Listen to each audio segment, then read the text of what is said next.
Bonsoir à tout le monde, bienvenue en notre quatrième réunion Zoom sur les croyances de l'Église adventiste. Ce soir, nous verrons les croyances 6 et 7, la création et la nature de l'homme. Et notre invité en ce soir est le pasteur Daniel Cancel de la Guadeloupe, qui aura l'occasion tout à l'heure de se présenter. Nous lui souhaitons déjà une cordiale bienvenue et je souhaite la bienvenue à tous les participants qui sont présents avec nous ce soir et ceux qui vont suivre ultérieurement par YouTube. Alors, nous allons commencer comme d'habitude par notre chant-thème et vous pouvez chanter en même temps avec Carole. Donc, je laisse la place à Carole. Bonsoir à tous, j'espère qu'on m'entend bien. Oui, on t'entend Alors, très bien. comme d'habitude, nous allons interpréter ensemble notre chant-thème qui sera projeté.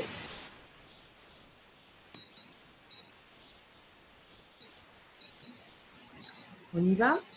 Dans tous nos cœurs brûle cette espérance du retour de notre Sauveur. Et nous mettons notre ardente confiance dans les promesses du Seigneur. Bientôt du monde en émoi, tous les peuples réveillés se lèveront pour chanter Alléluia, Christ est roi. Dans tous nos cœurs brûle cette espérance du retour de notre Sauveur. Soyons unis en Christ notre Seigneur et motivés par son amour. Prions pour ceux qui vivent dans la peur et parlons-leur de son retour. C'est l'objet de notre foi. Jésus-Christ apparaîtra et l'Église chantera Alléluia, Christ est roi. Soyons unis en Christ notre Seigneur et motivés par son retour. Merci à tous et bonne soirée. Je vous invite à incliner la tête pour la prière. Seigneur Dieu, nous voulons placer ce moment de réunion entre tes mains.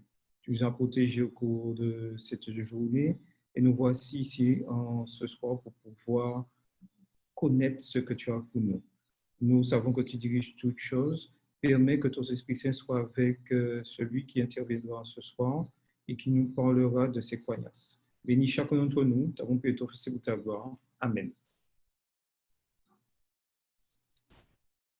Donc, comme je le disais tout à l'heure, ce soir, nous avons comme invité le pasteur Daniel Cancel.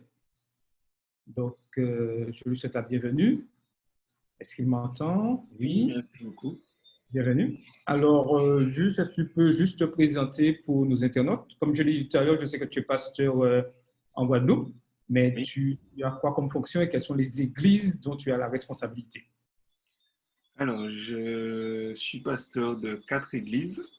Donc, l'église de Bailly-Argent, donc c'est Pointe-Noire. Donc, on est dans le nord-ouest de la Basse-Terre, donc le côté montagneux. Dans le même coin, j'ai l'église de Déhay, qui est juste quelques kilomètres plus loin. Et après, j'ai 2 églises sur Sainte-Rose, l'église de Cadette et l'église de Viard. Et je suis également l'aumônier de l'école primaire du Portail. OK. Eh bien, merci d'avoir accepté cette invitation. Donc, je ferai juste une courte présentation de la croyance sur la création, où nous découvrons dans le livre ce que les Adventistes. Dieu, dans les Écritures, a révélé le récit authentique et historique de son activité créatrice. Il a créé l'univers et en 6 jours de création, récente, le Seigneur a fait les cieux, la terre, la mer et tout ce qui est contenu. Et il s'est reposé le septième jour. Il a par là même institué le sabbat comme mémorial perpétuel de son œuvre réalisée et achevée en 6 jours littéraux, qui, avec le sabbat, constitue une unité de temps identique à ce que nous appelons aujourd'hui une semaine.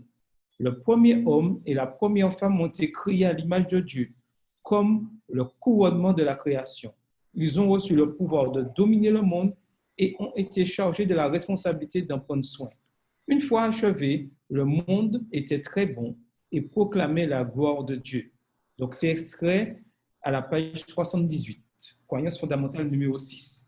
Donc, je te laisse la place, Pasteur Cancel, pour cette étude sur nos deux croyances, la création et la nature de l'homme. Merci beaucoup. Donc, bonsoir à tout le monde. J'aimerais pour commencer vous dire que ce que nous allons voir ce soir est très en dessous de la réalité. Alors, pourquoi je dis ça? C'est que notre compréhension de la Bible, de ce que Dieu a fait, ne pourra jamais être au niveau de celle de Dieu. Nous ne pourrons jamais comprendre et voir les choses au même niveau que Dieu les a vues et comprises. Et dans notre finitude humaine, nous pouvons comprendre des choses à notre niveau. Et ce que nous allons voir ce soir, ce que la Bible nous enseigne est à notre niveau, mais la réalité de Dieu est bien sûr bien au-delà de ce que nous pouvons penser ou imaginer, comme le dit la parole de Dieu. Donc pour ce soir, nous allons rapidement voir quelques éléments généraux que vous connaissez déjà et qui ont déjà été présentés dans le résumé de la croyance. Et ensuite, j'aimerais que nous puissions nous arrêter sur l'intention de la création de Dieu, ainsi que sur ce que cela va amener comme implication. Alors, on va commencer avec un premier texte que vous connaissez sûrement. Je vous invite à ouvrir vos Bibles avec moi dans Genèse au chapitre 1er, le verset 1er. Est-ce qu'on m'entend? Oui, on t'entend très bien. Il n'y a pas de souci.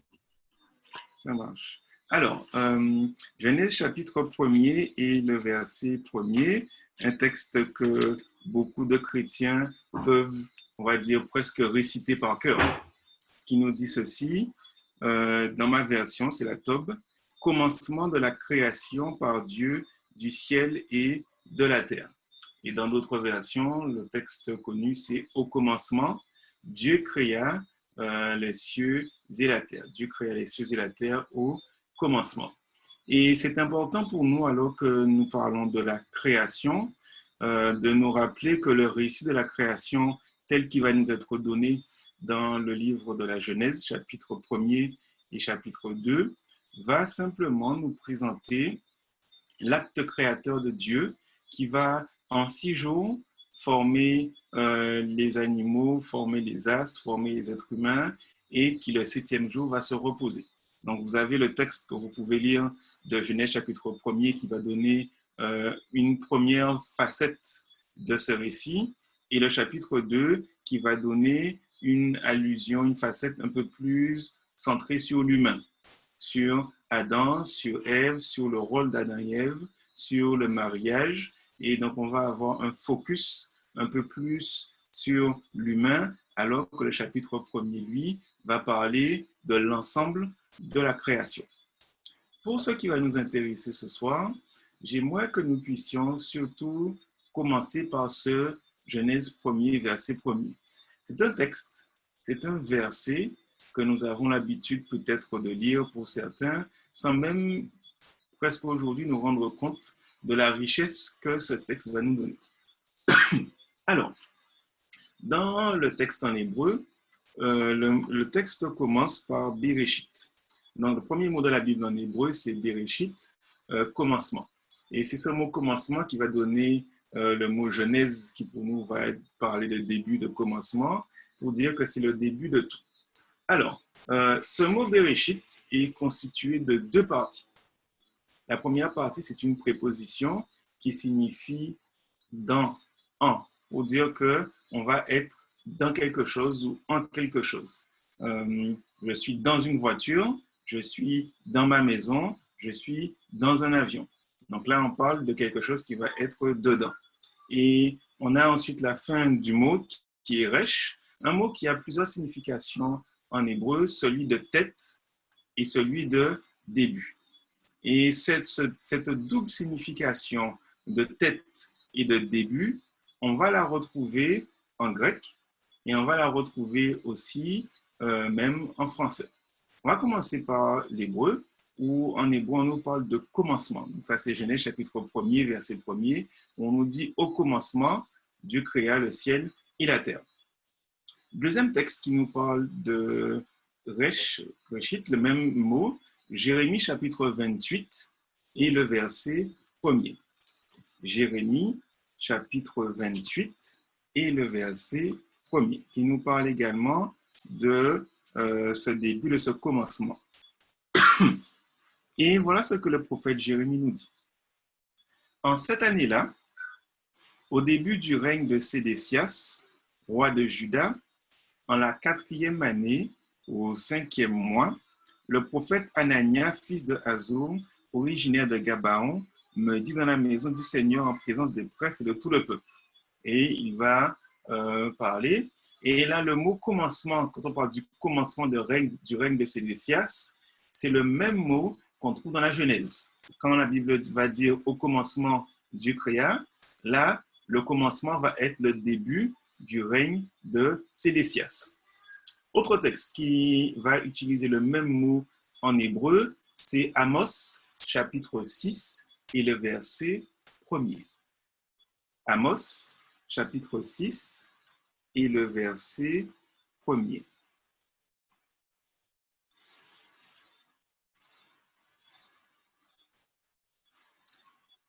Là, le texte ne nous parle pas de commencement dans Amos chapitre 6, mais c'est le même mot qu'on trouve ici avec un autre aspect, une autre facette.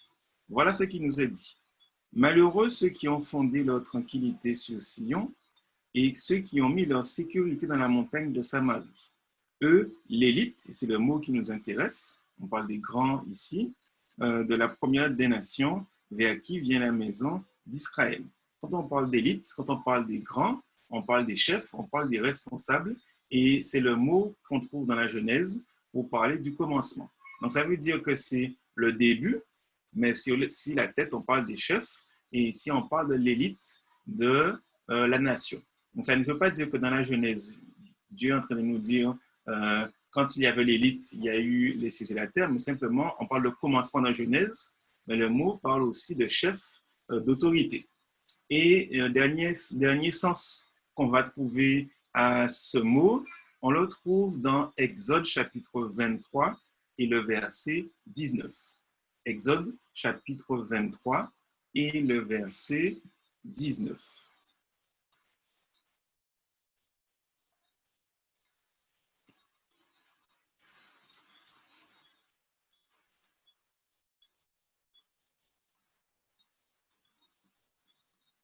Exode 23 et le verset 19 qui nous dit ceci.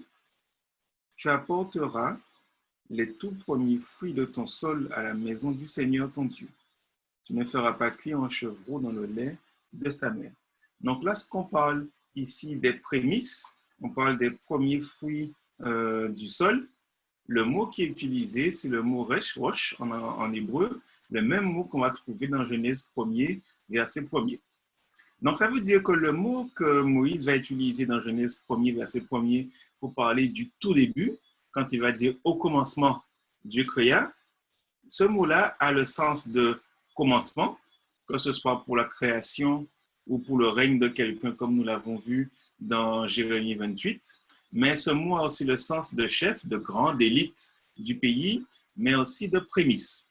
Donc, ça veut dire que nous sommes placés dans une situation particulière où nous sommes dans le commencement, nous sommes dans ce qui concerne le chef, celui qui va être à la tête, celui qui va être le plus grand, et nous sommes aussi dans ce qui concerne les tout premiers.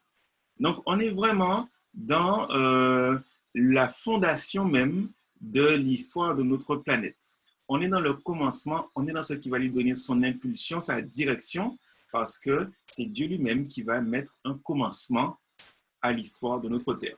Donc ça, c'est pour le mot roche en hébreu. L'équivalent, on va le trouver en grec, dans la Bible, avec le mot arché.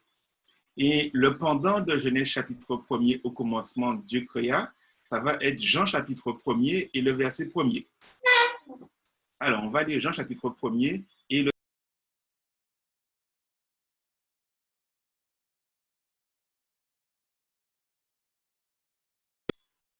Jean chapitre 1er et le verset 1er.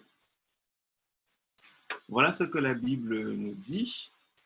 Au commencement, donc, comme pour la Genèse, chapitre 1er, verset 1er, était la parole, et la parole était tournée vers Dieu, et la parole était Dieu. Donc, Jean va utiliser ici le mot arché pour parler du commencement, alors que Moïse, qui parle une autre langue, va utiliser le mot roche, et on va avoir une correspondance entre les deux termes. Arché, roche, et roche en hébreu, et arché en grec. Donc, ici, ça veut dire le commencement. On va avoir le début et ce commencement va correspondre à celui de la Genèse. On est sur la même histoire qui va nous intéresser.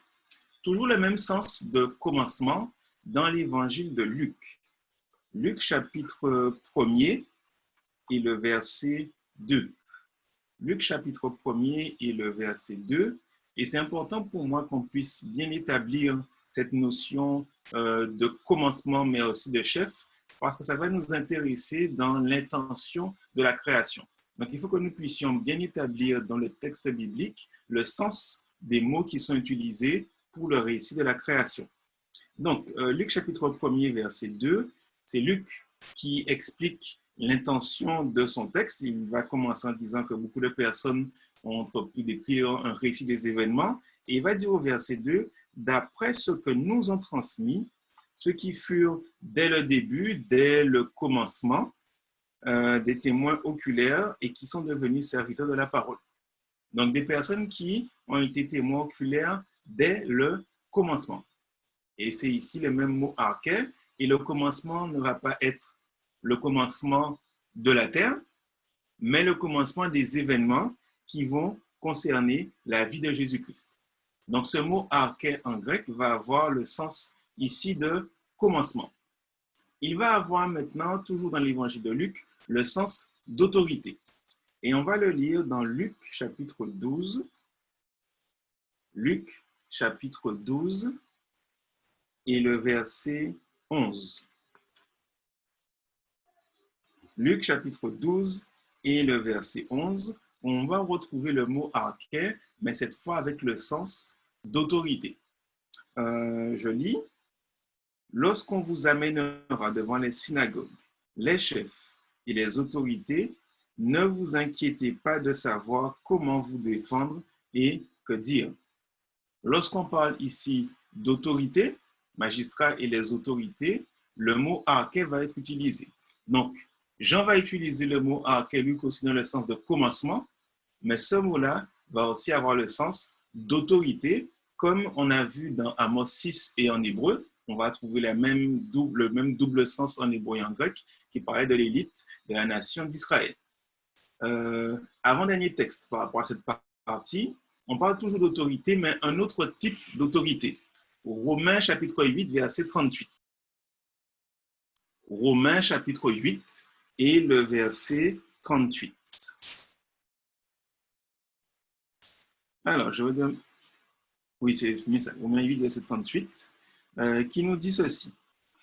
Oui, j'en ai l'assurance, ni la mort, ni la vie, ni les anges, ni les autorités, ni le présent, ni l'avenir, ni les puissances.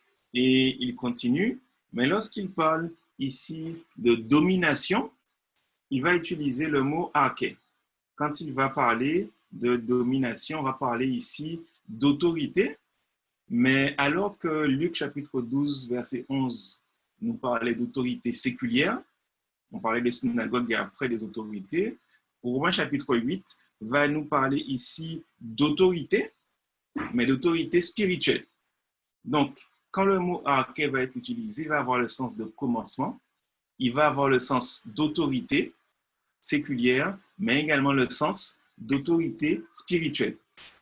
Et dernier sens qui se sépare un peu des deux sens, on va dire, principaux, on le trouve dans Actes chapitre 10 et le verset 11.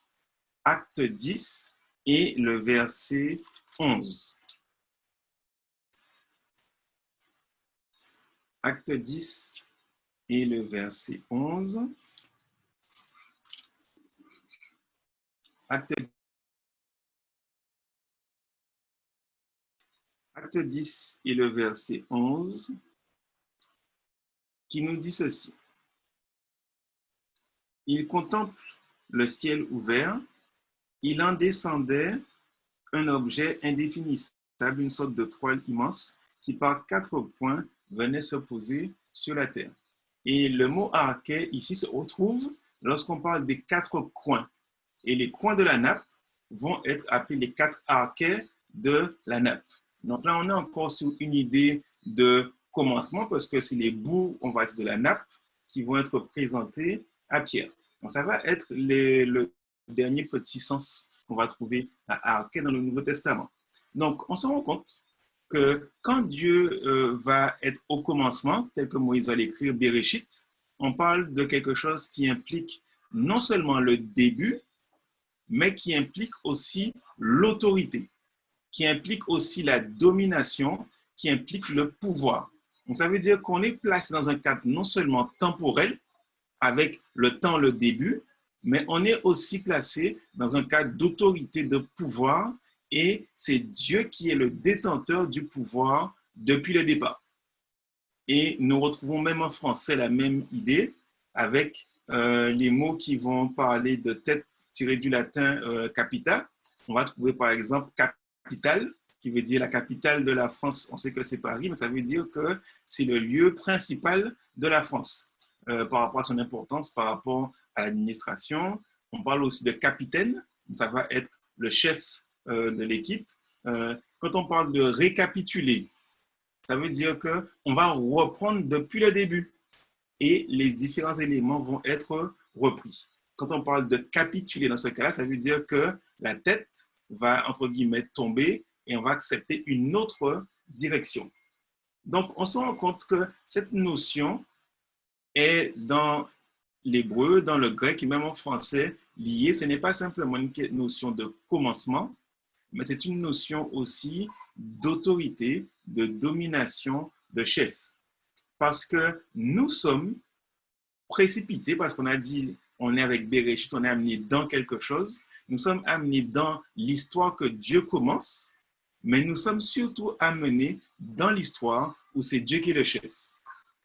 Dans le monde où c'est Dieu qui dirige, il a créé le ciel et la terre. On pourrait presque traduire Genèse 1, verset 1 comme ça. Dans le monde où c'est Dieu qui dirige, il a créé le ciel et la terre. Dans le commencement, c'est Dieu qui a créé le ciel et la terre. Donc, nous devons bien comprendre que cette histoire de création n'est pas simplement une histoire où, à un moment donné, Dieu a fait quelque chose, mais une histoire où, à un moment donné, certes, Dieu a fait quelque chose, mais il a placé quelque chose, quelqu'un, sous son autorité. Donc, la création va être un acte non seulement de création, mais de mise sous une autorité. Nous entrons par la création dans le monde de Dieu, nous entrons par la création dans le monde où c'est Dieu qui dirige. Donc, dès le début, dès le premier verset de la Bible, dès le premier mot, nous nous rendons compte que lorsqu'on parle de création, lorsqu'on parle de commencement, forcément, on ne peut pas mettre Dieu en dehors de l'équation.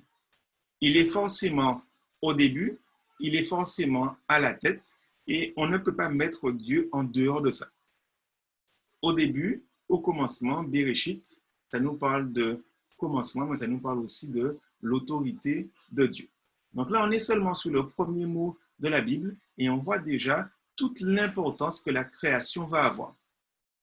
Aujourd'hui, on nous parle beaucoup de l'évolution pour nous dire que nous sommes le produit d'une manifestation qui va avoir une explosion, le Big Bang, et ensuite sur la Terre, il va y avoir des petites molécules qui vont se transformer, devenir des animaux marins, après venir sur la Terre, etc. Mais la Bible nous présente autre chose. Nous ne sommes pas le fruit du hasard, mais nous sommes le fruit de la volonté de Dieu. Et ce sur quoi j'aimerais vraiment que nous puissions insister ce soir, c'est de comprendre que l'intention de la création est une intention qui est merveilleuse, est une intention qui est magnifique, parce que c'est Dieu qui va être l'initiateur. Ça pourrait être le mot qui résume les deux idées de début et de chef. C'est Dieu qui va initier quelque chose de merveilleux sur la terre, parce qu'il va en être l'auteur et parce qu'il va en être le commencement. Donc, qu'est-ce que Dieu va donc initier lorsqu'il va créer la terre? Le deuxième mot, en hébreu de Genèse 1er, verset 1er, on a vu au commencement, et on nous parle de Dieu qui va créer. Et dans la leçon de l'école du sabbat de la semaine, on parlait, ou de la semaine dernière, on parlait de ce verbe bara en hébreu, qui a le sens de former, de façonner. Autrement dit, Dieu va mettre en forme quelque chose, parce qu'il a ce pouvoir, parce que la Bible nous dit qu'il peut le faire. Donc, comme il peut le faire, il va façonner, il va mettre en forme, et on va le voir plus tard modeler l'être humain de la poussière de la terre. Il va prendre le temps de façonner l'être humain. Donc, la création va être le temps que Dieu va utiliser pour pouvoir façonner quelque chose. Nous ne sommes pas le fruit du hasard.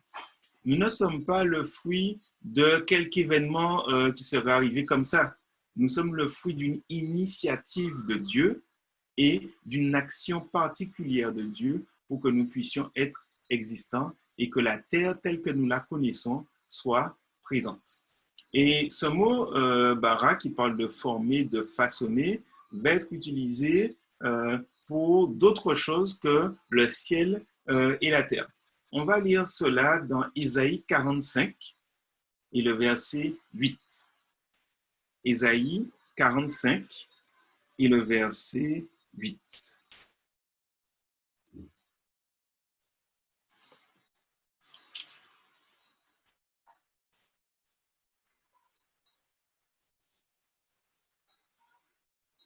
Ésaïe 45, verset 8, qui nous dit ceci: « Cieux, de là-haut, répandez comme une rosée, et que les nuées fassent ruisseler la justice. Que la terre s'ouvre, que s'épanouisse le salut, que la justice germe en même temps. C'est moi, le Seigneur, qui ai créé cet homme. » Donc, on voit que on parle ici de l'homme qui va être créé, formé, façonné, mais on parle aussi de renouvellement. On est dans un temps où il va y avoir le salut, la justice qui vont germer, et c'est un temps également de création. Et la Bible va nous parler à d'autres endroits encore de cette création qui va être donnée. Donc, si on fait le point sur ce qu'on voit jusqu'à maintenant, on est encore au tout début de la Bible, aux 2 premiers versets du récit de la création, et on se rend compte que Dieu a un plan merveilleux pour chacun d'entre nous. Dieu va être celui qui est incontournable lorsqu'on parle de l'existence de ce monde. Parce qu'il est au début, parce qu'il est le chef, parce que c'est lui qui façonne, on ne peut pas mettre Dieu de côté. Parce que s'il n'y a pas Dieu, il n'y a pas de début, il n'y a pas d'autorité et rien n'est fait.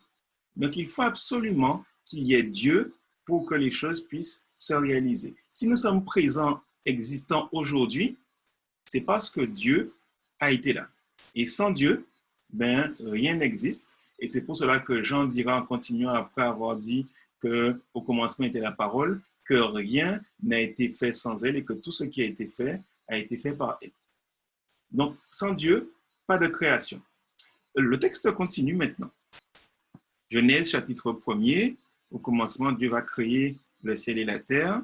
Et on va lire le verset 2, un verset qui est connu aussi, qui nous parle de la terre qui était déserte et vide.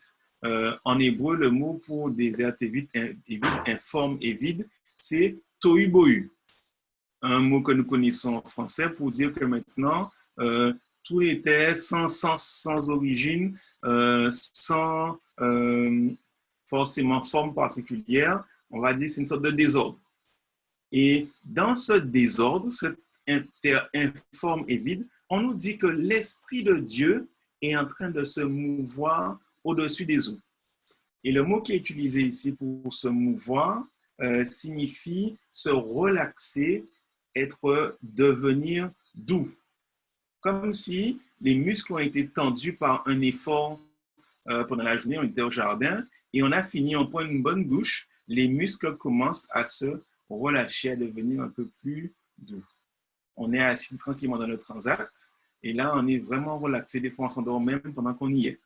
Mais l'Esprit de Dieu, dans ce qui va être informe et vide, il est en train de se relaxer, presque qu'il est sur son transat, alors que la terre est informe et vide. Ça veut dire que l'Esprit de Dieu n'a pas peur du chaos. L'Esprit de Dieu n'a pas peur des choses difficiles. Il n'a pas peur du tohu-bohu. Au contraire, c'est là qu'il sait qu'il peut agir parce qu'il est tout puissant. Donc, cela veut dire que quand nous sommes dans des situations, on va dire, complexes, cela n'est pas complexe pour Dieu. Au contraire, ça le relaxe, presque. Et la terre informe et vide est une occasion pour Dieu de se relaxer parce qu'il sait qu'il va créer quelque chose de grand, de merveilleux. Donc, l'intention de Dieu, c'est de pouvoir nous placer dans ce début de récit dans le cadre de son règne. La règle, c'est que c'est Dieu qui est créateur. C'est lui qui va fixer la première loi. On pourrait presque dire, si on paraphrasait les États-Unis, le premier amendement de la Constitution terrestre, c'est que Dieu est créateur. C'est que Dieu règne. Et la création ne dit pas autre chose que c'est Dieu qui est créateur, c'est Dieu qui règne, c'est lui qui est l'autorité suprême de toutes choses. Et quand nous voyons comment le texte est construit, il nous place dès le départ, avant même que Dieu ait dit quelque chose, dans un cadre où nous comprenons que nous sommes dans le monde de Dieu. Donc la Bible nous dit bien que la terre et son histoire, c'est l'histoire du monde de Dieu. Un monde que Dieu a créé. Et le cadre de l'histoire, c'est, à la base, c'est Dieu qui est créateur. Donc quand nous parlons de croyance sur la création, il est important pour nous de pouvoir bien établir que s'il y a création, c'est seulement parce qu'il y a une initiative de Dieu qui va être au commencement, mais qui va être aussi l'autorité qui va façonner, mettre en place, sans être effrayé par ce qui est informe et vide, mais qui au contraire aura cette capacité, ce pouvoir à mettre en forme la terre et ce qui va la renfermer. Donc, et ce qui va être renfermé dedans. Donc, nous avons à comprendre que nous n'avons pas à avoir peur, nous n'avons pas à nous plaindre, nous n'avons pas à avoir de crainte, parce que le monde dans lequel nous vivons, c'est le monde de Dieu. C'est Dieu qui l'a créé, c'est Dieu qui l'a dirigé, c'est lui qui connaît toutes choses. Donc, étant son monde, nous savons que nous n'avons pas à nous inquiéter de quoi que ce soit. Donc, l'intention que le texte de la création a, c'est vraiment de nous faire comprendre que lorsqu'on parle de l'histoire de notre monde, nous sommes placés dans le monde de Dieu.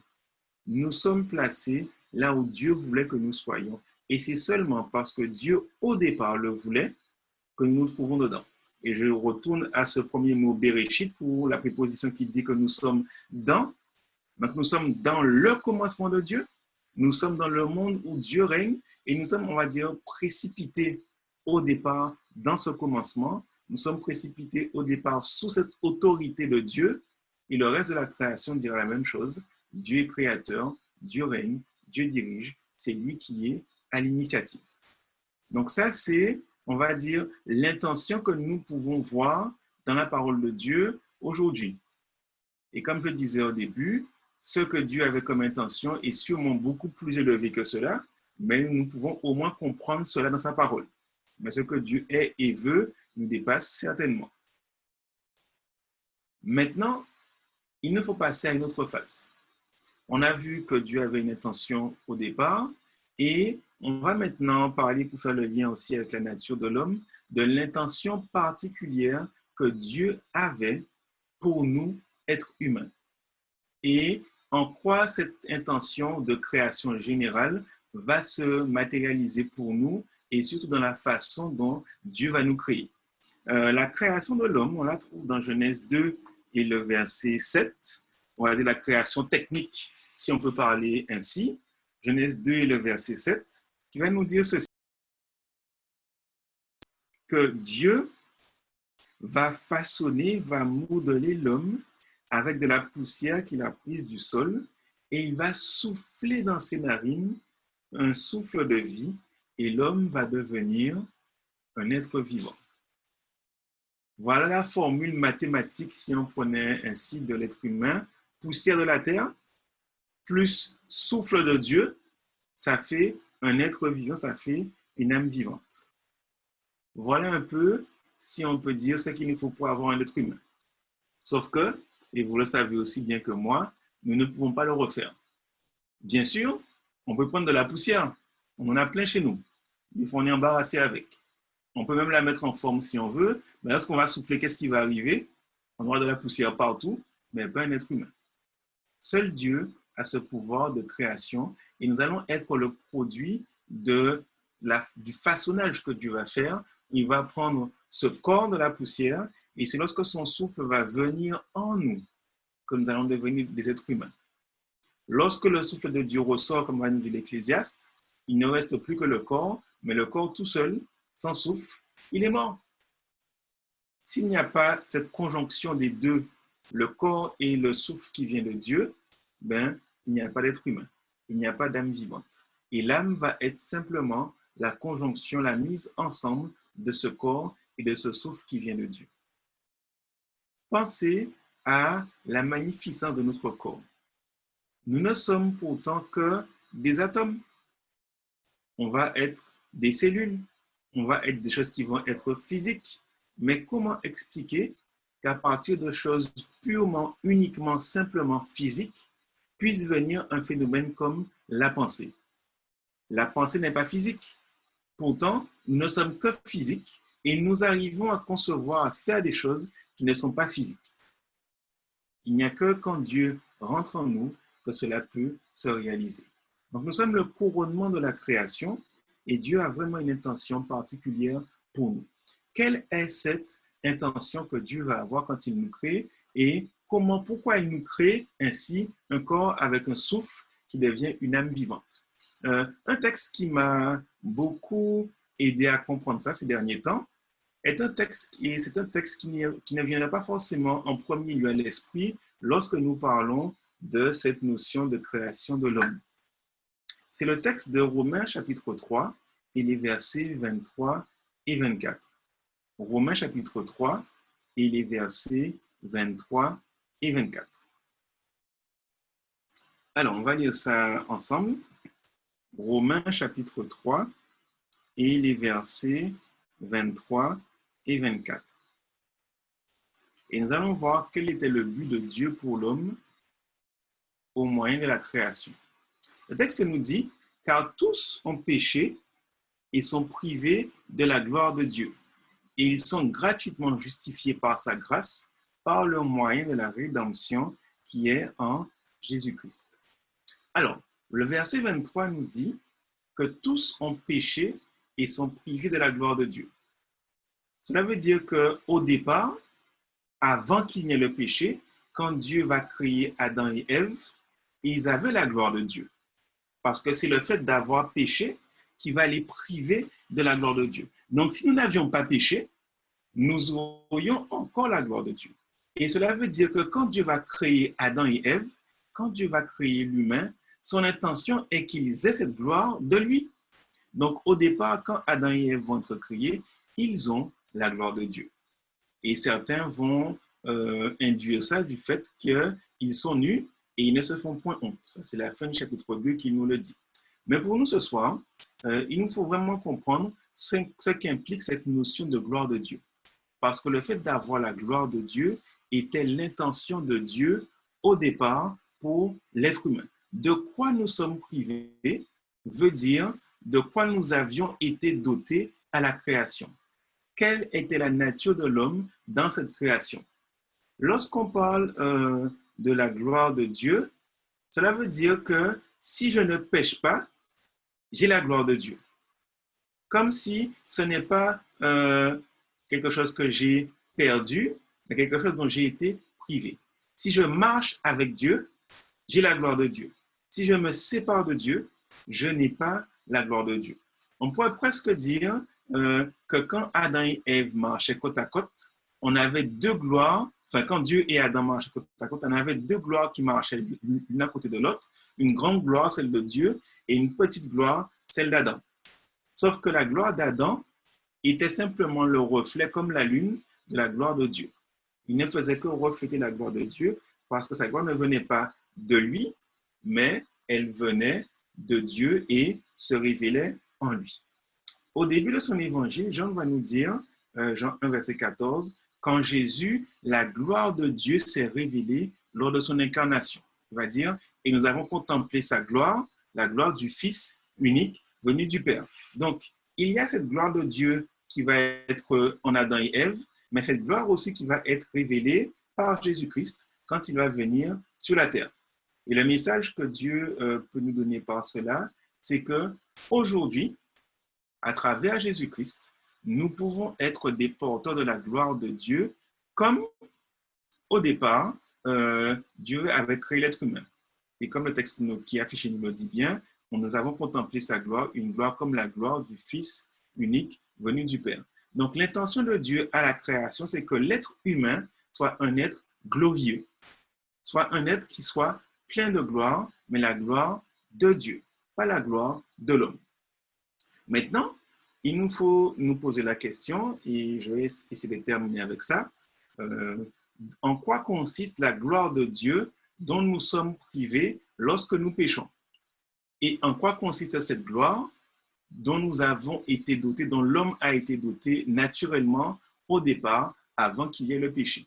Parce que c'est à là que nous voulons revenir. La Bible nous dit plusieurs choses à ce sujet et on va essayer de voir quelques-unes d'entre elles. La première se trouve dans 1 Corinthiens chapitre 11 et le verset 7. 1 Corinthiens chapitre 11 et le verset 7. Un texte qui a fait couler beaucoup d'encre et on ne va pas forcément s'arrêter sur ce que ce texte veut dire, mais par rapport à ce que nous voulons dire par rapport à la gloire de Dieu, on va voir ce qu'il a à nous dire. L'homme, nous dit le texte, lui, ne doit pas se voiler la tête. Il est l'image et la gloire de Dieu. Mais la femme est la gloire de l'homme. Donc, on va s'arrêter sur cette notion de l'homme, l'être humain qui va être image et gloire de Dieu, parce que dans Romains chapitre 3, Paul va dire que tous sont péchés, sont privés de la gloire de Dieu. Donc, lorsqu'on parle d'homme ici, la question d'être gloire de Dieu, image de Dieu, ça englobe l'homme et la femme. Dans Genèse 1, Dieu va dire, faisons l'être humain à notre ressemblance. Donc, on va être l'image de Dieu. Et là, Paul nous dit dans 1 Corinthiens que nous avons été créés à la gloire de Dieu. Être image de Dieu veut dire que nous sommes, si nous ne péchons pas, au départ, ce que Dieu avait voulu, gloire de Dieu. Et quand je suis privé de cette gloire de Dieu, je suis privé de ce qui fait de moi un être humain. Donc, résultat, si je ne suis plus un être humain, ça veut dire que je suis mort. Comme dans Romains 3, verset 23, tous ont péché et sont privés de la gloire de Dieu. Et Paul dira plus tard que le salaire du péché, c'est la mort. Donc, si je ne suis plus être humain, si je n'ai plus la gloire de Dieu, le résultat, c'est la mort. Qu'est-ce qui est arrivé à Adam et Ève? Quand ils ont péché, Dieu a dit, le jour où tu en mangeras, ben, tu devras certainement mourir. Nous sommes gloire de Dieu parce que nous sommes dans un conflit cosmique, un conflit universel dans lequel Satan va mettre Dieu en accusation. Et le livre de Job va être une belle illustration où Satan va dire, mais Job te suit, il t'obéit parce que tu fais ceci, tu fais cela. Et donc, on va lire le texte de Job chapitre 1er. Job chapitre 1er.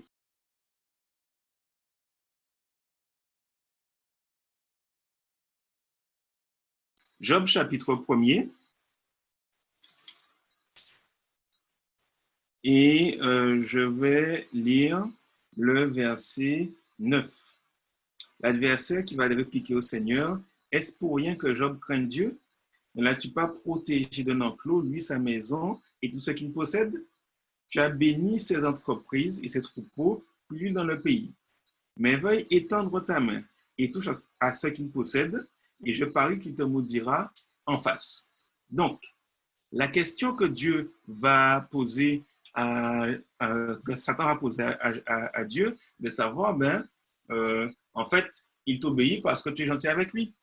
Mais si ce n'était pas le cas, qu'en serait-il? Et nous sommes gloire de Dieu lorsque nous tenons ferme face au mal. Mais et Dieu est glorifié lorsque nous tenons face au mal. Mais lorsque nous péchons, surtout lorsque je dis porter le nom de Dieu, j'amène de la honte à Dieu. Et en fait, dans cette notion de l'homme gloire de Dieu, Dieu est en train de mettre son espoir en nous et nous pouvons glorifier Dieu par le fait que nous tenons ferme pour lui, par le fait que nous faisons sa volonté. Et Dieu va créer l'être humain dans ce sens, un de ses sens, pour dire que cet être humain va être ma gloire. C'est lui qui va me rendre gloire parce qu'il va rester fidèle quoi qu'il arrive.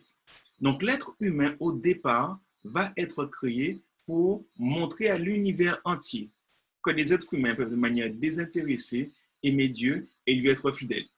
Et chaque fois que nous le sommes, nous donnons à Dieu de la gloire, nous lui permettons de pouvoir être glorifiés parce qu'il montre à tout l'univers que ses créatures l'aiment de manière désintéressée.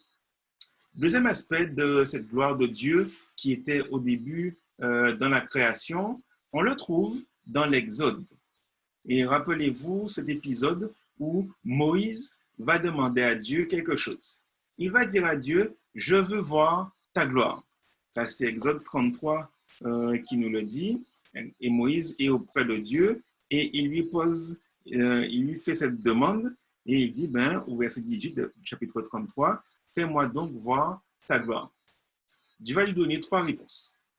Première réponse, il va lui dire, verset 19, tout de suite après, je ferai passer sur toi tous mes bienfaits et je proclamerai devant toi le nom du Seigneur. J'accorde ma bienveillance à qui je l'accorde, je fais miséricorde à qui je fais miséricorde. Ça, c'est la première réponse. La deuxième réponse, on la trouve au verset 21 et 20 jusqu'à 23. Il va dire, il y a un lieu près de moi. Tu te tiendras sur le rocher. Quand passera ma gloire, je te mettrai dans le creux du rocher et de ma main, je t'abriterai tant que je passerai. Et ensuite, j'écarterai ma main et tu me verras de dos, mais ma face, on ne peut la voir. Et troisième réponse qu'il va lui donner, c'est au chapitre 34, les versets 5 à 7. Quand Dieu va descendre dans la nuée, il va proclamer le nom du Seigneur, il va dire, le Seigneur, Dieu miséricordieux et bienveillant, lent à la colère, plein de fidélité et de loyauté, qui reste fidèle à des milliers de générations, qui supporte la la révolte et le péché, mais sans rien laisser passer, qui poursuit la faute des pères chez les fils et les petits-fils sur 3 et 4 générations. Donc, 3 réponses. 2 réponses, première et troisième, où Dieu va dire que c'est son caractère qui va être sa gloire. Et la deuxième réponse va être une réponse différente. Et donc, les premières et troisième vont nous montrer que la gloire de Dieu, ce que Dieu avait voulu pour l'être humain au départ, c'est que nous puissions lui ressembler, que nous puissions avoir son caractère. Et donc, l'être humain, quand il va être créé, il va être doté d'un caractère qui va être semblable à celui de Dieu.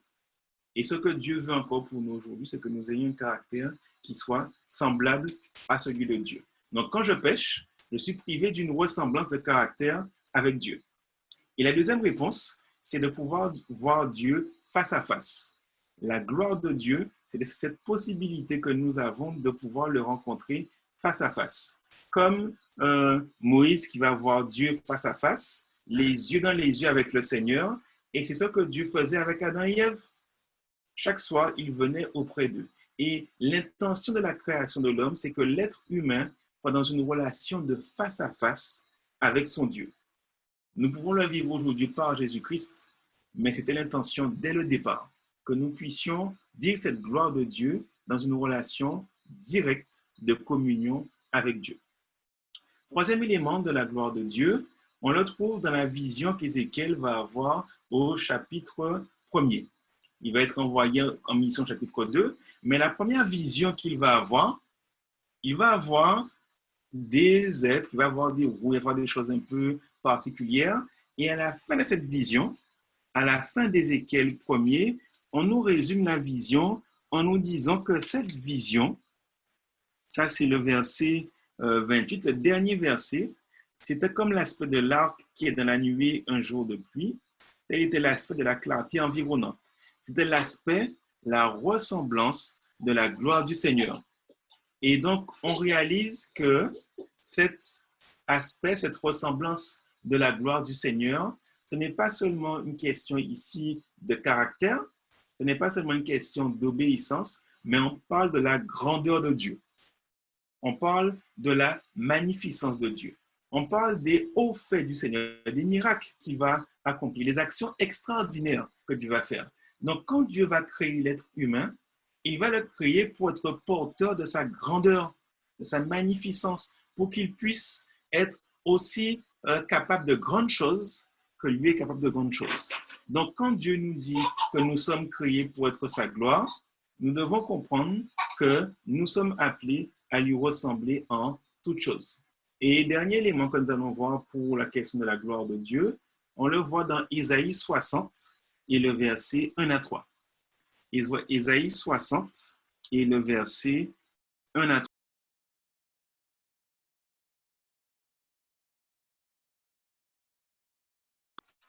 Isaïe 60 et le verset 1 à 3, qui nous dit ceci. Mets-toi debout et deviens lumière, car elle arrive ta lumière, la gloire du Seigneur sur toi s'est levée. Voici qu'en effet les ténèbres couvrent la terre et un brouillard les cités.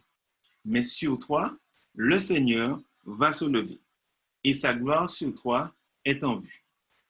Les nations vont marcher vers ta lumière et les rois vers la clarté de ton lever. Donc voilà la gloire de Dieu qui va se lever sur la ville de Jérusalem. Elle va devenir lumière parce que la gloire de Dieu va briller sur elle. Autrement dit, comme Jésus le dira ailleurs, nous sommes la lumière du monde. L'être humain va être créé pour être un témoignage pour ceux qui sont autour.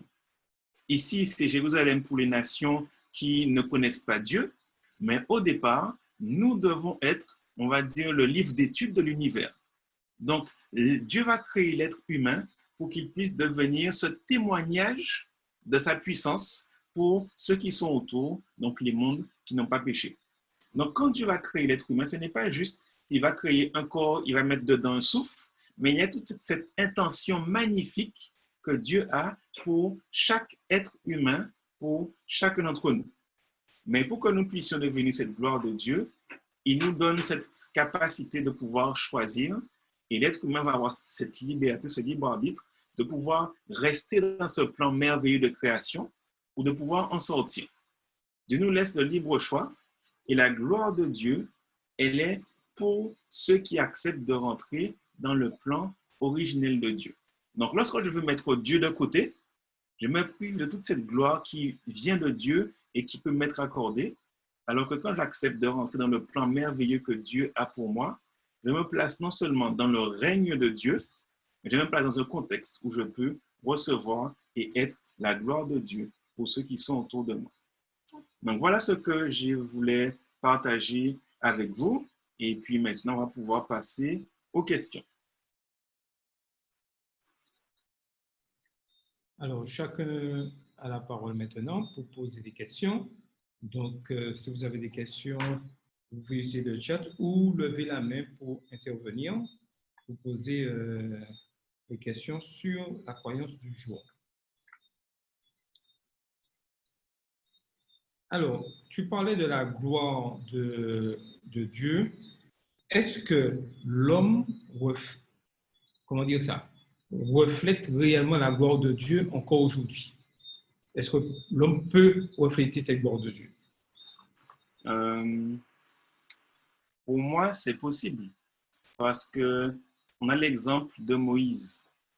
Moïse qui, chaque fois qu'il allait auprès du Seigneur, quand il va en sortir, il sera obligé de mettre un voile sur son visage parce qu'il va refléter la gloire de Dieu. Et ce n'est pas juste que Moïse n'avait jamais péché. La Bible nous dit qu'il avait tué quelqu'un avant. Donc, on peut dire que c'est quelqu'un qui était déjà pécheur et condamné à mourir. Mais malgré ça, il arrive à refléter la gloire de Dieu. Ça veut dire que même si nous avons péché et fait des choses mauvaises avant, si nous nous approchons du Seigneur, ben, nous pouvons être au reflet de la gloire de Dieu encore aujourd'hui. Alors, existe-t-il un rapport entre la création et le salut? Oui, s'il n'y a pas de création, il n'y a pas de salut. Alors, pourquoi je dis ça? Parce que, en fait, tout s'enchaîne. S'il n'y a pas de création, il n'y a pas de créateur. Et comme j'ai dit au départ, la création nous place sous la domination dans le règne de Dieu. Donc, si nous sommes sous l'autorité de Dieu, nous sommes avec les règles de Dieu. Et là, on parle de commandements, on parle de choses à faire, à ne pas faire. Et donc, s'il y a un créateur qui a ses règles et que j'enfreins ces règles, cela veut dire que le péché existe, parce que le péché va être la transgression de la loi. Et donc, si le péché existe, cela veut dire qu'il va y avoir une nécessité pour que je puisse avoir la vie, d'avoir quelqu'un ou quelque chose qui va me faire sortir du péché. Parce que s'il y a péché, pour que je puisse avoir la vie, il y a une nécessité que les péchés disparaissent. Donc, moi qui suis condamné par mes actes, j'ai besoin d'un sauveur. Et si j'ai besoin d'un sauveur, j'ai absolument besoin que Jésus soit là et que je le salue. Donc, s'il n'y a pas de création, il ne peut pas y avoir besoin de salut parce que tout est lié de la création à l'autorité de Dieu, à la loi, au péché et ensuite à la rédemption qui est offerte en Jésus-Christ. Alors, une question sur la nature de l'homme. Quelle relation peut bien exister entre le corps, l'âme et l'esprit? Quelle influence cette relation exerce-t-elle sur l'unité de l'être humain? Ah, ça c'est une bonne question sur laquelle beaucoup de théologiens, de philosophes se sont cassés les dents pendant des siècles et des siècles. Donc, je ne prétends pas répondre à la question, mais je vais essayer de donner quelques éléments. Genèse chapitre 2, je reviens au texte que nous avons lu, nous présente, on va dire, une sorte de recette. Il va dire qu'on est sur la poussière de la terre. Après, Dieu va mettre son souffle dans la poussière de la terre et ça va devenir un être vivant. Ça va devenir un être humain. Donc, ça veut dire que le corps va, après l'adjonction, on peut dire, de l'esprit, devenir une âme. C'est une chose. Pourtant, lorsqu'on va lire ce que Paul va écrire ailleurs, 1 Thessaloniciens chapitre 5, 1 Thessaloniciens chapitre 5 et le verset 23, il va dire ceci, que le Dieu de paix lui-même vous sanctifie totalement et que votre esprit, votre âme et votre corps soient parfaitement gardés pour être irréprochables lors de la venue de notre Seigneur Jésus-Christ. Donc, il va parler, là, ici, non pas d'une conjonction corps et souffle qui deviennent corps et esprit, c'est le même mot, souffle, esprit, qui devient une âme, mais il parle de esprit, âme et corps, comme si on avait trois entités différentes. Donc, la vision va être légèrement différente, mais si on peut parler de lien entre les trois, on pourrait simplement dire que le corps va être la partie simplement physique, atomique, cellulaire qu'on peut toucher, que le souffle, l'esprit va, au-delà de la respiration, être ce qui va nous permettre de pouvoir penser, de réfléchir, et que l'âme, l'être humain va être l'ensemble où ce n'est pas juste un cerveau qui réfléchit dans son coin ou un corps qui bouge tout seul, comme certaines bêtes qu'on tue et qui bougent encore, mais ça va être les deux ensemble. Parce qu'il n'y a pas de réflexion en dehors d'un corps, il n'y a pas de corps, on va dire en bonne santé, sans la réflexion. Donc pour moi, Dieu a fait en sorte que les deux, le corps et l'esprit, ne puissent pas vivre séparément. Il faut absolument que les deux soient ensemble pour qu'on ait un être vivant. Si on enlève l'un ou l'autre, ben on n'a plus d'être vivant. Et par rapport à ce texte de 1 Thessaloniciens 5, verset 23, on parle vraiment, ici, Paul parle de la conservation pour la venue de Jésus-Christ. Donc, ça veut dire que, bizarrement, il dit que notre corps doit être conservé. Alors qu'ailleurs, 1 Corinthiens 15, il dira que notre corps est corruptible et qu'il va devenir incorruptible. Donc, il y aura une transformation. Notre corps mortel, mais il va revêtir l'immortalité. D'un côté, il dit qu'il faut que le corps soit gardé, mais de l'autre, il dit que le corps sera changé, qu'il n'aura plus le même corps. L'esprit, ça veut dire aussi qu'il faut que notre esprit soit changé, soit nouveau, parce que dans la Bible, on parle d'un esprit nouveau, un cœur nouveau. Donc, quand on passe dans le domaine spirituel, ça veut dire que tout va être lié, on va dire, en interconnexion, mais il faut qu'il y ait changement spirituel et que le changement spirituel, ce n'est pas juste pour une partie, mais c'est pour l'ensemble. Je ne peux pas dire maintenant que mon corps est spirituel et que mon esprit n'est pas spirituel. Ce n'est pas ça.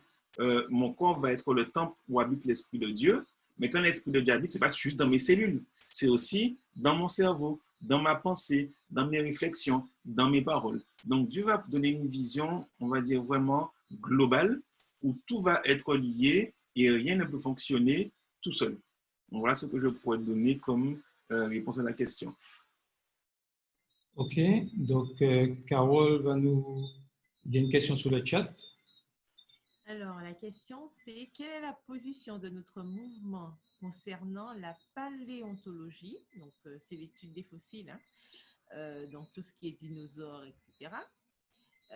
C'est une discipline scientifique qui est plus ou moins enseignée à nos enfants. Donc, quelle est notre position par rapport à cela? D'accord. Ah oui, ça, c'est une bonne question. Dans nos écoles, on va avoir une vision biblique. La vision, on va dire, officielle de notre Église, c'est comme ça a été vu au début par Charles par rapport à la croyance fondamentale sur la création. On parle d'une création en 6 jours littéraux, donc de 24 heures, donc de minuit à minuit. On parle d'une création récente, donc on va estimer, nous, qu'on est à peu près à 6000 ans environ de création de la Terre, et on va dire que c'est Dieu qui va être créateur. Donc, ça va être les éléments, on va dire, basiques pour résumer un peu l'idée. La paléontologie, elle va se baser sur tout ce qui va être des dates qui vont être estimées par rapport au carbone 14 et autre chose. Et donc, du coup, quand on s'arrête simplement au carbone 14 et aux datations qui vont être liées à ça, on va faire des calculs et des estimations qui vont nous amener à des périodes existantes pour des fossiles concernant des animaux ou d'autres choses qui vont dépasser de très loin les 6000 ans. Et donc, beaucoup de personnes vont remettre en cause cette question de 6000 ans parce qu'ils vont dire que lorsqu'on regarde les fossiles et qu'on va les dater avec le carbone 14, on va avoir des dates qui vont être beaucoup plus grandes que 6000 ans. Et ça voudrait dire qu'il y aurait existence de choses, d'animaux, peut-être d'êtres humains, qui vont dépasser les 6000 ans. Et la question qui va se poser, c'est est-ce qu'il peut y avoir une conjonction, une articulation, je dirais pas un compromis entre les deux visions? Il y a des gens qui essayent d'arranger les choses pour pouvoir dire que, en fait, pour le carbone 14, au lieu que ça monte de manière exponentielle, ça monte un peu moins et que du coup, si on réduit les dates, on peut se retrouver autour de 6000 ans. Il y en a qui vont dire que la création va être plutôt une création, c'est pas seulement une création 6 jours littéraux de 24 heures, mais comme pour Dieu, un jour c'est 1000 ans, ça va être sur 6000 ans que Dieu va créer et le 7e millénaire, il se repose, etc. Mais ce n'est pas ce que notre Église va dire de manière officielle. Le souci, c'est que l'Église va avoir une position officielle, mais dans nos classes, on a des professeurs qui peuvent, je ne dis pas que ça arrive partout, mais je l'ai déjà vu, pas forcément chez nos Antilles, mais ailleurs, qui peuvent avoir un point de vue qui n'est pas celui de l'Église. Donc, du coup, on peut se retrouver dans nos écoles avec un professeur qui va enseigner ces choses de sciences de la Terre, pas seulement pour les collégiens et lycéens, je l'ai même vu lorsque j'étudiais la théologie, qui vont avoir un discours qui va pas forcément directement, mais qui va induire une remise en cause de ce que l'Église dit, parce qu'on va prendre comme référence les éléments de la science. Et dans ce cas-là, on va donner à nos étudiants à pouvoir comprendre que ce que la Bible dit ne serait pas forcément scientifiquement exact. Et c'est vrai que la Bible n'est pas un livre qui cherche à être un livre scientifique, mais il n'empêche que les informations qu'elle nous donne ne sont pas là simplement pour nous renseigner, mais pour nous enseigner. Mais il faut comprendre que Dieu nous donne quand même assez d'éléments pour comprendre les éléments clés du temps de la création. Donc, il nous faut pouvoir faire comprendre à nos enfants que ce sont des choses qui sont enseignées, ce sont des choses qui existent. Les gens pensent que, sauf que pour nous, la première référence avant la science, avant le carbone 14, c'est la parole de Dieu. Donc, lorsqu'il y a une divergence entre carbone 14 et parole de Dieu, mais moi, je m'arrête à la parole de Dieu. Je n'ai pas forcément les raisons, je n'ai pas forcément les preuves, mais pour moi, ça devient une question de foi. La foi que ce que la parole de Dieu a dit, c'est la réalité. Et donc, c'est là où, pour moi, il est important pour nous de ne pas essayer de rentrer dans un jeu de science pour montrer aux gens qu'il y a ceci, il y a cela, que ce n'est pas vrai, mais simplement de dire que je n'ai peut-être pas toutes les réponses, je ne peux pas forcément vous prouver quelque chose, mais pour moi, c'est une question de foi parce que je crois en la parole de Dieu. Parce que si nous essayons de rentrer dans un combat de science, nous avons perdu d'avance.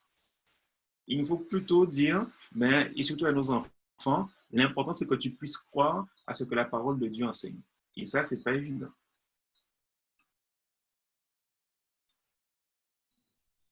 Alors, la question continue.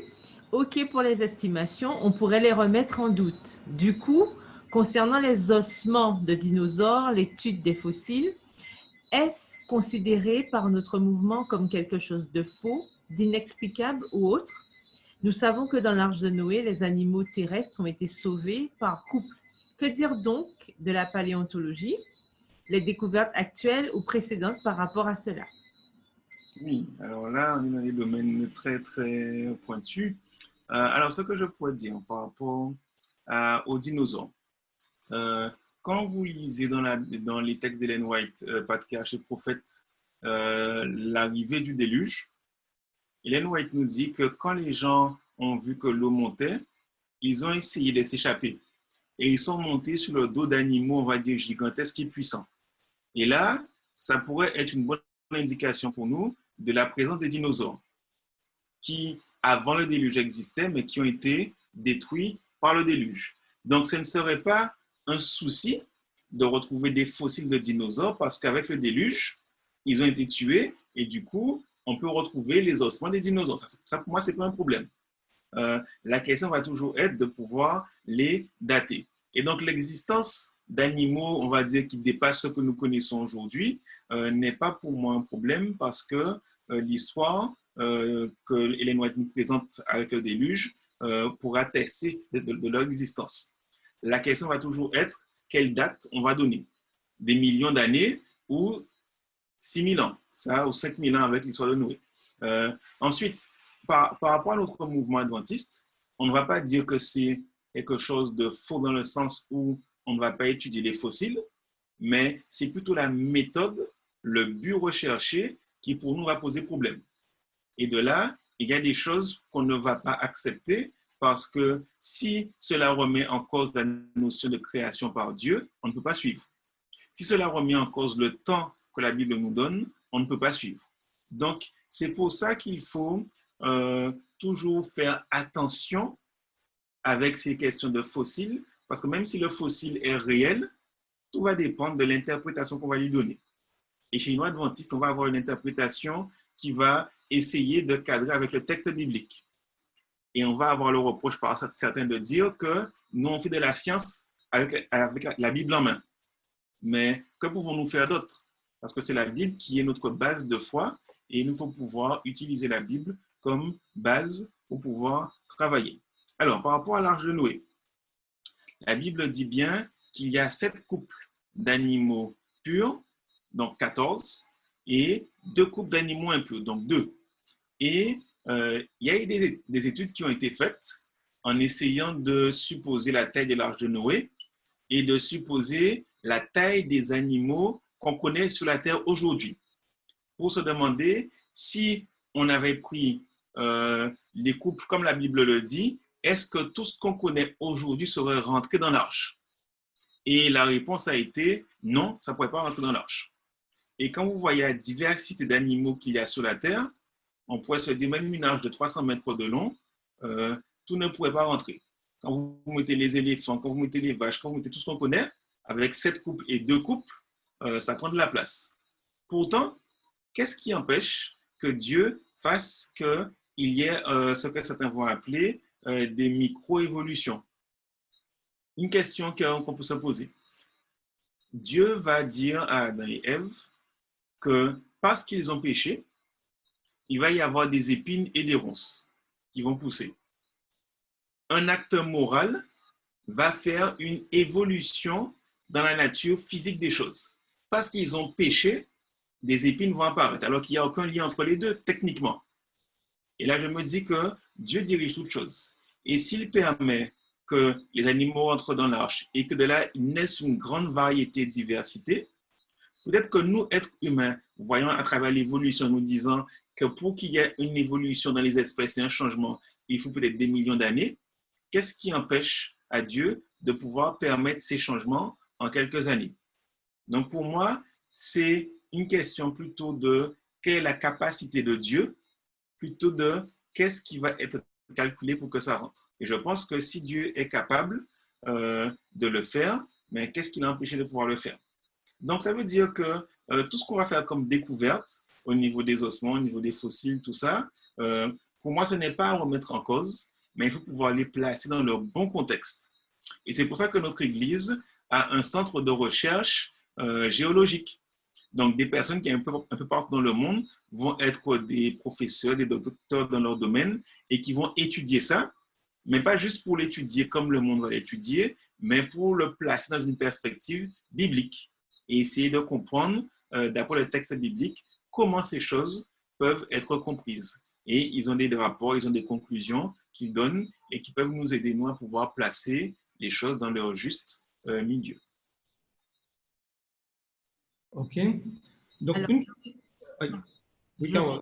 J'aurais une question par rapport à la nature de l'homme, justement, et malheureusement, ce auquel on doit faire face aujourd'hui. Est-ce que, justement, la nature de l'homme est remise en question par rapport à ce qui est vécu aujourd'hui, l'homosexualité, tout ce qu'on entend,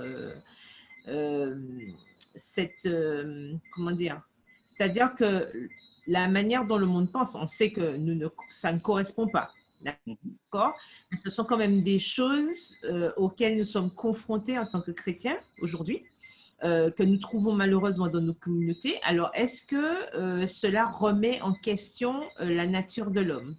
Est-ce que cette notion d'évolution peut aussi être liée à cela? Je ne sais pas si ma question est claire. D'accord. Alors, je vais essayer de répondre en 2 parties. Premièrement, par rapport à la notion de perdre la gloire de Dieu, il y a un texte dans Romains, chapitre 1er, qui nous parle de ça, où après que Paul ait parlé de cet évangile qui est puissance de Dieu, il va avoir toute la fin du chapitre 1er, où il va parler de personnes qui vont laisser Dieu tomber. Il va dire au verset 22 et 23, en parlant de ces personnes, qui se prétendent sages et qui sont devenus fous. Et verset 23, ils ont troqué la gloire du Dieu incorruptible contre des images représentant l'homme corruptible, des oiseaux, des quadrupèdes, des reptiles. Et c'est pourquoi Dieu les a livrés par les convoitises de leur cœur, verset 24, à l'impureté, où ils avilissent eux-mêmes leur propre corps. Ils ont échangé la vérité de Dieu contre le mensonge, adoré et servi la créature au lieu du Créateur qui est béni éternellement. Amen. Donc, ce qui va se passer, c'est que je suis créé à l'image de Dieu, je suis créé pour être gloire de Dieu, mais quand je vais m'éloigner de Dieu, je vais devenir de moins en moins, on va dire, glorieux. Un peu comme le soleil qui brille sous la lune, Et si la lune va s'éloigner du soleil et s'éloigner de plus en plus, elle ne brillerait plus comme elle brille aujourd'hui. Donc, plus l'homme va se détacher de Dieu, moins il va être image de Dieu, moins il va être gloire de Dieu. Donc, ça veut dire que le monde dans lequel nous sommes aujourd'hui est un monde qui est en train de s'éloigner de Dieu, est un monde où Dieu va avoir de moins en moins de place. Donc, il n'est pas étonnant que nous voyons de telles choses. Et quand Paul continue le texte, il va parler, le verset qui suit tout de suite, verset 26, en parlant de femmes qui vont échanger des rapports naturels pour des rapports contre nature, donc femme avec femme. Et le verset qui suit, verset 27, homme avec homme. Donc, on est vraiment dans ce que tu es en train de dire là, une dépravation qui va arriver parce qu'on va s'éloigner de Dieu. Et plus on s'éloigne de Dieu, ben moins on lui ressemble. Donc, ça veut dire que cette notion d'image de gloire de Dieu va dépendre de notre rapprochement de Dieu. Donc, plus nous sommes proches de lui, ben, plus nous allons lui ressembler. Et donc, dans le monde dans lequel nous vivons, on se rend compte que l'Esprit de Dieu se retire au fur et à mesure. Donc, pour moi, ce n'est pas étonnant qu'on devienne de moins en moins gloire de Dieu, même si c'était l'intention de Dieu au départ, mais il nous a créés avec le libre arbitre. Donc, j'ai le choix de rester gloire de Dieu et j'ai le choix de ne pas être gloire de Dieu. Donc, c'est moi qui décide si je le suis de plus en plus ou si je le suis de moins en moins. OK. Je ne sais pas si ça répond à la question. C'est bon, merci, oui. OK. Donc, nous avons vu création et nature de l'homme. Nous avons vu qu'il y a eu le péché, comme tu en as parlé. Est-ce que Dieu a mis en place, je dirais, une alliance afin que nous puissions retrouver, je dirais, cette gloire? Oui, bien sûr. Dans le texte qu'on a lu tout à l'heure, dans Romains 3, il commence en disant que tous ont péché et sont privés de la gloire de Dieu. Et il continue au verset 24, mais sont gratuitement justifiés par sa grâce en vertu de la délivrance accomplie en Jésus-Christ. Donc certes, j'ai péché, certes, je suis privé de la gloire de Dieu, mais en Jésus-Christ, si je le veux bien, je peux retrouver cette ressemblance avec Dieu. Parce qu'il m'offre, et c'est ça qui est merveilleux avec Dieu, c'est que c'est moi qui ai offensé Dieu, mais c'est lui qui vient à moi, c'est lui qui me donne sa grâce, c'est lui qui veut m'aider à ne pas recommencer. Et le meilleur moyen que j'ai pour pouvoir retrouver cela, pour pouvoir vivre cette gloire de Dieu et retrouver cette rédemption que Dieu me donne, c'est la contemplation. Dans 2 Corinthiens 3, verset 18, Dieu va nous montrer le chemin en nous disant que nous tous, qui le visage découvert, nous sommes en train de contempler la gloire de Dieu, en Jésus-Christ, nous sommes transformés en la même image de gloire en gloire par le Seigneur qui est Esprit. Donc, si je veux redevenir gloire de Dieu, moi qui suis pécheur et qui suis séparé de Dieu et de sa gloire, mais il faut que je tourne les regards vers Dieu. Donc, ce n'est pas quelque chose qui est une fatalité pour dire que c'est fini, mais Dieu a prévu un moyen par lequel nous pouvons redevenir gloire de Dieu et c'est de pouvoir contempler sa gloire en Jésus-Christ. Je pense qu'il n'y a pas d'autres questions. Tout le monde est clair sur le sujet. Donc, tu as la parole pour nous faire une conclusion, une synthèse. Et ensuite, nous aurons notre chantème. Et ensuite, tu feras la dernière prière. Terminé. Alors, ce que je pourrais simplement dire en conclusion, c'est que Dieu a une intention pour chacun d'entre nous. Nous ne sommes pas le fruit du hasard. Nous ne sommes pas le fruit d'une pensée boiteuse. Nous sommes le fruit d'un plan merveilleux que le Seigneur voulait accomplir. Et Dieu a une intention glorieuse pour nous, dès le départ. Le péché est certes passé par là, mais aujourd'hui, nous pouvons en Jésus-Christ retrouver ce but originel que Dieu avait, redevenir gloire de Dieu. Il ne tient qu'à nous à redevenir gloire de Dieu, mais pour cela, il nous faut fixer les regards sur Jésus-Christ, jour après jour, et ainsi nous serons transformés à l'image de Dieu. Merci beaucoup, Pasteur Kansen. Alors, juste avant le chant thème, juste l'annonce, notre prochaine rencontre, ce sera notre rencontre Zoom numéro 5. Ça sera dimanche 16 de 19h à 20h30. Et nous aurons comme invité le pasteur Mario Dolce. Et nous verrons avec lui la croyance 26, la mort et la résurrection. Comme je vous l'avais dit la semaine dernière, nous n'avons pas d'ordre précis dans les croyances, nous faisons seulement avec les invités. Et dimanche, nous verrons la croyance 26, la mort et la résurrection. Donc, merci pour votre participation et nous allons chanter ensemble le chant thème avec Carole. Et ensuite, nous aurons la dernière prière avec Pasteur Kansen.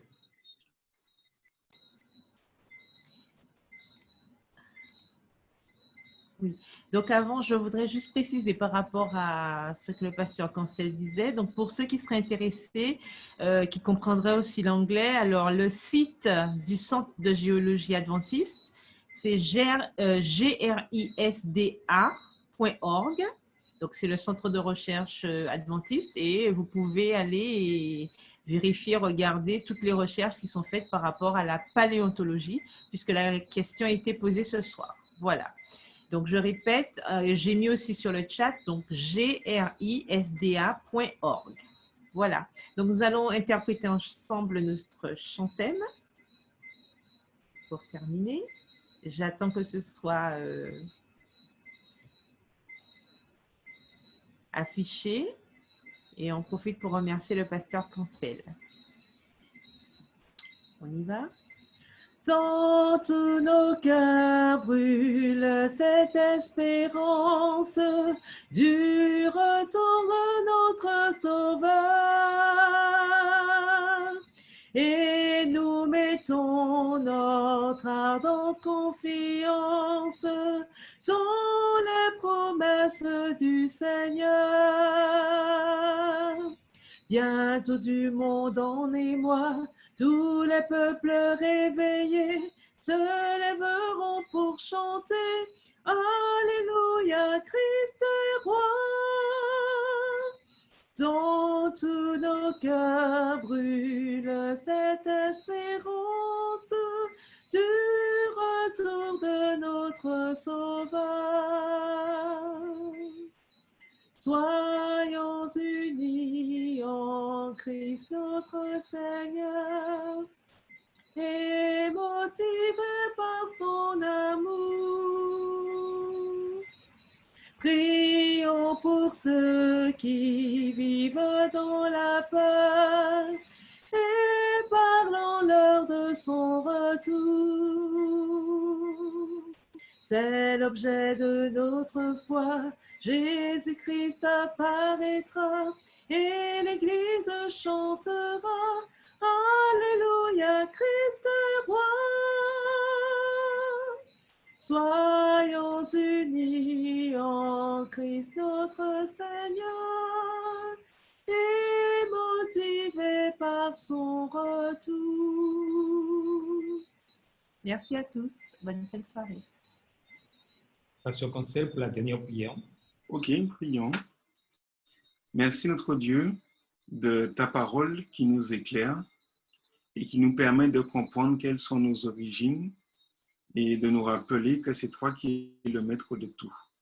Que nous puissions vivre nos vies en nous rappelant que tu es le maître, que tu es le Seigneur et que nous puissions nous préparer pour cette vie éternelle. Nous pourrons pour toujours te voir face à face.